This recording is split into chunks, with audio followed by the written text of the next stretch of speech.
ಅಲ್ಲಿ ಬರ್ತಾರೆ, ಅಲ್ಲಿ ಅವರು ಚಿತ್ರಗಳು ಮಾಡ್ತಾರೆ. ನಾವು ಮಾಡ್ತಿದ್ದಾಗ ಪತ್ರಿಕಾ ವೃತ್ತಿ ಸಮಾಜ ಸೇವೆ ಅಂತ ಗೊತ್ತಾಯ್ತು. ಇವತ್ತು ಪತ್ರಿಕಾ ವೃತ್ತಿ ಜೀವನ. ಸೊ ನಾವು ಹೋಗ್ಬೇಕು, ಸಮಾಜ ಹೆಂಗ್ ಹೋಗುತ್ತೆ ಹಂಗೆ ಹೋಗ್ಬೇಕು. ಈ ಕಾರಣದಿಂದ ದಯವಿಟ್ಟು ಶಾಸಕರು ಈ ನಿಟ್ಟಿನಲ್ಲಿ ಕ್ರಮ ಕೈಗೊಳ್ಳಬೇಕು ಅಂತ ಹೇಳ್ತು ನಾನು ಮಾತಾಡಲಿಕ್ಕೆ ಅವಕಾಶ ಕೊಟ್ಟಂತಹ ತಾಲೂಕು ಆಡಳಿತ ಮೋಸ ಮತ್ತೆ ಇಡೀ ಸಮಾಜದಲ್ಲಿ ಆಗ್ತಾ ಇಲ್ಲ. ನಾನು ಬಹಳ ಮುಂದೆ ಹೇಳ್ತೀನಿ, ಯಾಕೆಂದ್ರೆ ಇದು ಬಹಳ ಸೂಕ್ಷ್ಮವಾದ ವಿಷಯ. ಜಯಂತಿ ಬಗ್ಗೆ ಮಾತಾಡೋದಿಲ್ಲ, ಅಲ್ಲಿನೂ ಗಬ್ಬೆ ಕೂರಿಸ್ತಾರೆ. ಜಯಂತಿ ಬಗ್ಗೆ ಮಾತಾಡ್ತಾರೆ. ದಯವಿಟ್ಟು ಜಯಂತಿ ಬಗ್ಗೆ ಮಾತಾಡ್ತಾರೆ. ಜಯಂತಿ ಆಚರಣೆ ಮಾಡಬೇಕು ಅಂದ್ರೆ ಇವೆಲ್ಲ ಕರೆಕ್ಟ್ ಆಗಿದ್ರೆ ಜಯಂತಿ ಅರ್ಥಪೂರ್ಣ. ಈಗ ಎಲ್ರಿಗೂ ನಮಸ್ಕಾರ. ಸಮಯದ ಅಭಾವ ಇದ್ದು ಶಾಸಕರು ನಮಗೆ ಸಮಯ ಕೊಟ್ಟು ಅಂಬೇಡ್ಕರ್ ಜಯಂತಿ ಸೆಷನ್ ಮಧ್ಯದಲ್ಲಿ ಇವತ್ತು ಈಗ ಸಮಯ ಕೊಟ್ಟು ಇವತ್ತೇ ಮಾಡ್ಬೇಕು. ನಾವು ಪ್ರೋಟೋಕಾಲ್ ಸಭೆ ಏನೇನ್ ಮಾಡ್ಬೇಕು ಅಂಬೇಡ್ಕರ್ ಜಯಂತಿಗೆ ನಮ್ಮ ಕಡೆಯಿಂದ ಅಂತೀವಿ, ಪೂರ್ಣ ಸಿದ್ಧತೆಗೆ ಮಾಡ್ಕೊಳ್ಳೋಣ ಅಂತ ಹೇಳಿ ನಾವು ಇವತ್ತು ಸಭೆಯನ್ನ ಮಾಡಿದೀವಿ. ಅಂಬೇಡ್ಕರ್ ಜಯಂತಿ ಮತ್ತೆ ಬಾಬು ಜಗಜೀವನ್ ರಾಮ್ ಜಯಂತಿ ಎರಡು ಜಯಂತಿನೂ ಒಂದೇ ದಿವಸ ಆಚರಣೆ ಮಾಡಿದ್ರೆ ಏನಿದೆ ಹೆಚ್ಚಿನ ಜನ ಸಂಖ್ಯೆ ಬರ್ತಾರೆ. ಯಾವುದೇ ಜಯಂತಿಗಾದ್ರೂ ಜನ ಹೆಚ್ಚಾಗಿ ಸೇರಿದ್ರೇನೆ ಅದಕ್ಕೊಂದು ಅರ್ಥ. ಜಯಂತಿ ಅಂತ ಪೂಜೆ ಪುರಸ್ಕಾರ ನಾವು ಮಾಡ್ತೀವಿ, ತಾಲೂಕು ಆಡಳಿತ ವತಿಯಿಂದ ಮಾಡ್ತೀವಿ, ಬಟ್ ಜನನೇ ಬರಲ್ಲ ಜಯಂತಿಗೆ. ಸೊ ಅದ್ ಮಾಡಿದ್ರು ಅದೊಂದು ಅರ್ಥ ಜನ ಬರ್ಬೇಕು, ಮಾಡ್ಬೇಕು, ಅವಾಗಲೇ ಆ ಜಯಂತಿಗೆ ನಿಜವಾದ ಅರ್ಥ ಬರುತ್ತೆ. ಸೊ ಹೆಚ್ಚಿನ ಜನಸಂಖ್ಯೆ ಬಂದು ಜಯಂತಿಗೆ ಏನ್ ಮಾಡ್ಬೇಕನ್ನ ಮಾಡಿದ್ರೆ ಅದಕ್ಕೆ ಅರ್ಥಪೂರ್ವಕವಾದ ಜಯಂತಿ ಆಚರಣೆ ಏನಿದೆ ಮಾಡ್ಬೇಕಂತ ಹೇಳಕ್ ಇಷ್ಟಪಡ್ತೀನಿ. ಮತ್ತೆ ಪೂಜೆ ಏನಿದೆ ನಾವು ಮಾಡ್ತೀವಿ ಅದ್ರ ಕಡೆಯಿಂದ ಮುಂಚೆ ಎಲ್ಲಾ ವರ್ಷಗಳಲ್ಲೂ ಹೇಗ್ ನಡೀತಿತ್ತು ಸಾಂಕೇತಿಕವಾಗಿ ಮಾಡ್ಬೇಕು. ಯಾವುದೇ ಆಗ್ಲಿ ಯಾವುದೇ ಹಿರಿಯರಾಗ್ಲಿ ಅವ್ರಿಗೆ ಜಾತಿಗೆ ಸೀಮಿತವಾಗಲ್ಲ, ಎಲ್ಲರೂ ಆಚರಣೆ ಮಾಡ್ಬೇಕು, ಎಲ್ಲರೂ ಭಾಗವಹಿಸ್ಬೇಕು. ತಾವೆಲ್ಲ ಹೇಳ್ದಂಗೆ ತಾಲೂಕು ವತಿಯಿಂದ ಪಂಚಾಯತ್ ವತಿಯಿಂದ ಎಲ್ಲರೂ ಜನ ಬರ್ಬೇಕು, ಒಬ್ಬರೇ ಇವರೇ ಬರ್ಬೇಕು ಅವರೇ ಬರ್ಬೇಕಂತಲ್ಲ, ಎಲ್ಲರೂ ಬಂದು ಹೆಚ್ಚಿನ ಜನಸಂಖ್ಯೆಯಲ್ಲಿ ಜಯಂತಿ ಆಚರಣೆ ಏನಿದೆ ಪೂರ್ಣಕವಾಗಿ ಮಾಡ್ಕೊಟ್ಟು ಸಿದ್ಧತೆಗಳನ್ನ ನಾವೆಲ್ಲ ತಾಲೂಕು ಆಡಳಿತ ಮಾಡ್ತೀವಿ. ಅದ್ರ ಜೊತೆಗೆ ಎಲ್ಲರೂ ನಿಂತು ನಮ್ಗೆ ಜಯಂತಿ ಆಚರಣೆ ಚೆನ್ನಾಗಿ ಮಾಡ್ಕೊಡ್ಬೇಕಂತ ಈ ಮುಖಾಂತರ ಕೇಳೋದಕ್ಕೆ ಇಷ್ಟಪಡ್ತೀನಿ. Thank you. ಜಾತಿಗಳನ್ನ ಸೇರುತ್ತೆ, ಪರಿಶಿಷ್ಟ ಜಾತಿ ಮತ್ತು ಪರಿಶಿಷ್ಟ ಪಂಗಡ ಅಂತ. ಈ ಒಂದು ಪೂರ್ವಭಾವಿ ಸಭೆಗಳು ನಡೆಯುವಾಗ ಅಂದರೆ ಅಂಬೇಡ್ಕರ್ ಅವರ ವಿಚಾರಗಳು ಧಾರೆಗಳು ಬಂದಾಗ ಅಥವಾ ಜಯಂತಿಗಳು ಬಂದಾಗ ಎಸ್.ಟಿ ಸಮುದಾಯ ಅಥವಾ ಇನ್ನಿತರೆ ಬೋವಿ, ಲಂಬಾಣಿ ಇನ್ನು ಬೇರೆ ಬೇರೆ ಕಮ್ಯುನಿಟೀಸ್ ಇದೆಯೋ ಅವ್ರು ಯಾರೂ ಭಾಗವಹಿಸೋದಿಲ್ಲ. ಸೊ ಅವರೆಲ್ಲರನ್ನೂ ಒಂದು ಒಗ್ಗೂಡಿಸುವಂಥದ್ದು ಈ ಒಂದು ಜಯಂತಿ ಆಚರಣೆಗಳಲ್ಲಿ ಅವ್ರನ್ನ ಭಾಗವಹಿಸೋದಕ್ಕೆ ತಾಲೂಕು ಆಡಳಿತ ಕ್ರಮ ವಹಿಸ್ಬೋದಲ್ವ ಮೇಡಮ್? ನಾವೆಲ್ಲರಿಗೂ ಮಾಹಿತಿ ಏನಿದೆ ಜಯಂತಿಗಳು ತಿಳಿಸಿರ್ತೀವಿ, ಇವ್ರಿಗೆ ಸೀಮಿತವಾಗಿ ಅಂತಲ್ಲ, ಎಲ್ಲರಿಗೂ ಮಾಹಿತಿ ಸೀಮಿಸ್ತೀವಿ. ಅದ್ರಲ್ಲೂ ತಿಳಿಸ್ಬಿಟ್ಟು ಬನ್ನಿ ಅಂತ ಹೇಳ್ಬಿಟ್ಟು ಆಫೀಸ್ ವತಿಯಿಂದ ನಮ್ಮ ಸೋಷಿಯಲ್ ವೆಲ್ಫೇರ್ ಕಡೆಯಿಂದ ಮತ್ತೆ ನಮ್ಮ ಆಫೀಸ್ ಕಡೆಯಿಂದ ಎಲ್ಲರಿಗೂ ತಿಳಿಸಿರ್ತೀವಿ. ಬನ್ನಿ ಅಂತ ನಾವು ಹೇಳ್ಬೋದು, ಹೆಚ್ಚಿನ ಸಣ್ಣ ಸಂಖ್ಯೆಯಲ್ಲಿ ಅವ್ರು ಮಂದಿ ಭಾಗವಹಿಸ್ತಾರೇನೆ ಅಲ್ವಾ, ಅವ್ರಿಗೂ ಏನು ಅಂತ ಹೇಳ್ಬಿಟ್ಟು ನಾವು ಆಲಿಸಕ್ ಸಾಧ್ಯ. ಅಂದರೆ ಸವಲತ್ತು ಎಲ್ಲರೂ ತಗೊಳ್ತಾರೆ, ಸವಲತ್ತು ಸಂವಿಧಾನದ ಅಡಿಯಲ್ಲಿ ನಾವು ಎಸ್.ಟಿ ಅಂತ ಎಲ್ಲರೂ ತಗೋತಾರೆ. ಆದರೆ ಎಲ್ಲ ಒಂದು ಕಡೆ ಈ ಥರ ಸಾಮಾಜಿಕವಾಗಿ ಕಾರ್ಯಕ್ರಮಗಳಾದಾಗ ಒಂದು ಭಾಗವಹಿಸತಕ್ಕಂಥ ಮನಸ್ಥಿತಿಗಳು ಯಾಕಿಲ್ಲ, ಇದರ ಬಗ್ಗೆ ತಾಲೂಕು ಆಡಳಿತ ಒಂದು ಡೈರೆಕ್ಷನ್ಸ್ ಕೊಟ್ಟಾಗ ಎಲ್ಲ ಒಂದು ಕಡೆ ಬದಲಾವಣೆ ಆಗ್ಬೋದಲ್ವ ಅಂತಕ್ಕಂಥ ಒಂದು ನಮ್ಮ ನಿರೀಕ್ಷೆ.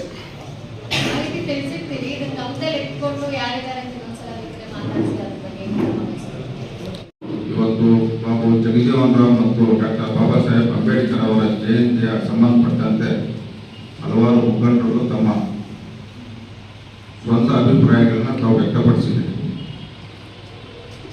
ಇದು ಹಿಂದಿನ ವರ್ಷ ಡಾಕ್ಟರ್ ಬಾಬಾ ಸಾಹೇಬ್ ಅಂಬೇಡ್ಕರ್ ಜಯಂತಿ ದಿನವನ್ನು ಈ ತಾಲೂಕಿನಲ್ಲಿ ಈ ಇಬ್ಬರ ಮಹನೀಯರ ಜಯಂತಿಯನ್ನು ಅದ್ದೂರಿಯಾಗಿ ಮಾಡಬೇಕಂತ ಏನು ತಾವೆಲ್ಲರೂ ಹೋದ ವರ್ಷ ಆ ಜಯಂತಿ ಕಾರ್ಯಕ್ರಮದಲ್ಲಿ ನಾವು ಹಲವಾರು ಕಾರ್ಯಕ್ರಮಗಳನ್ನ ಹಮ್ಮಿಕೊಂಡಿದ್ದೀವಿ. ಒಂದು ಇವತ್ತು ಬಾಬಾ ಸಾಹೇಬ್ ಅಂಬೇಡ್ಕರ್ ಅವರ ಒಂದು ಉದ್ಘಾಟನೆ ಶಂಕುಸ್ಥಾಪನೆ ಕಾರ್ಯಕ್ರಮ ಮತ್ತು ಗುರುಭವನ ಶಂಕುಸ್ಥಾಪನೆ ಮತ್ತು ನೌಕರ ಭವನ ಶಂಕುಸ್ಥಾಪನೆ. ಅದರ ಜೊತೆಯಲ್ಲಿ ಇವತ್ತು ಶಾಸಕರು ಪ್ರತಿ ವರ್ಷ ವಿಶೇಷ ಚೇತನಗಳು ಅಂತೇಳಿ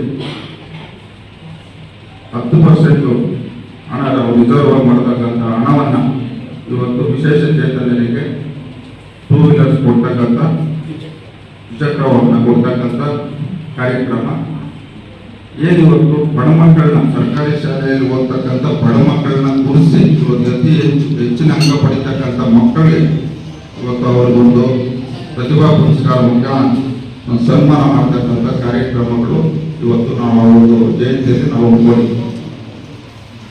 ಆ ಒಂದು ಜಯಂತಿ ನಮ್ಮ ಒಂದು ನಿರೀಕ್ಷೆ ಯಾವ ಮಟ್ಟಿಗಿತ್ತಂದ್ರೆ ಅತಿ ಹೆಚ್ಚಿನ ಜನ ಸೇರ್ತಾರೆ, ಸುಮಾರು 5,000 ಹೆಚ್ಚಿನ ಜನ ಸೇರ್ತಾರೆ ಅನ್ನೋ ಒಂದು ವ್ಯವಸ್ಥೆಯಲ್ಲಿ ನಾವು ಸಂಪೂರ್ಣವಾಗಿ ಎಲ್ಲ ವ್ಯವಸ್ಥೆಯನ್ನು ಮಾಡಿದ್ದೀವಿ. ಆದರೆ ಕಾರ್ಯಕ್ರಮ ಮುಗಿದಾಗ ನಾವು ನೋಡಿದಾಗ ಸುಮಾರು 1,500 ಜನಕ್ಕಾಗಷ್ಟು ಊಟ ಮುಗಿ. ನಾನು ಅವತ್ತು ನಮ್ಮ ಕೃಷ್ಣಣ್ಣ ಮಾತಾಡಿದ್ದೆ ವಿಚಾರ, ಅಲ್ಲಿ ಊಟ ಸಾಧ್ಯ ಬರ್ತದೆ ಅಂದ್ರೆ ಅಷ್ಟು ಜನ ಸೇರ್ತಾರೆ. ಇವತ್ತು ಯಾವ್ದಾದ್ರು ಹೊಸದಾಗಿ ಒಂದು ಸಿನಿಮಾ ಟೀಸರ್ ಓಪನ್ ಅಂದ್ರೆ 1,000 ಜನ ಸೇರ್ತಾರೆ. ಬಾಬಾ ಸಾಹೇಬ್ ಅಂಬೇಡ್ಕರ್ ಅವರ ಜಯಂತಿಗೆ ಯಾಕೆ ಜನ ಸೇರಲ್ಲ? ಇದನ್ನ ನಾವು ಅರ್ಥ ಮಾಡಿದ್ವಿ. ಇವತ್ತು ಡಾಕ್ಟರ್ ಬಾಬಾ ಸಾಹೇಬ್ ಅಂಬೇಡ್ಕರ್ ಅಂದ್ರೆ ಅವ್ರು ಯಾರು, ಅವ್ರನಿಂದ ಈ ದೇಶದಲ್ಲಿ ಇವತ್ತು 140 ಕೋಟಿ ಜನ ಎಷ್ಟು ನೆಮ್ಮದಿಯಿಂದ ಬದುಕ್ತಾರೆ. ಈ ಮಹನೀಯರನ್ನ ನಾವು ಯಾವ ರೀತಿ ಅವ್ರನ್ನ ಸ್ಮರಿಸ್ಬೇಕು, ಅವರ ಒಂದು ಕಾರ್ಯಕ್ರಮ ಯಾವ ರೀತಿ ನಾವು ಮಾಡ್ಬೇಕಂತ ಪ್ರತಿಯೊಬ್ಬರಿಗೂ ಅವರ ಒಂದು ಗಮನದಲ್ಲಿ ಇಟ್ಕೊಂಡು ಕೆಲಸ ಮಾಡ್ತಾರೆ. ನಾನು ಯಾಕೆ ಹೇಳ್ತಾ ಇದ್ದೀನಿ,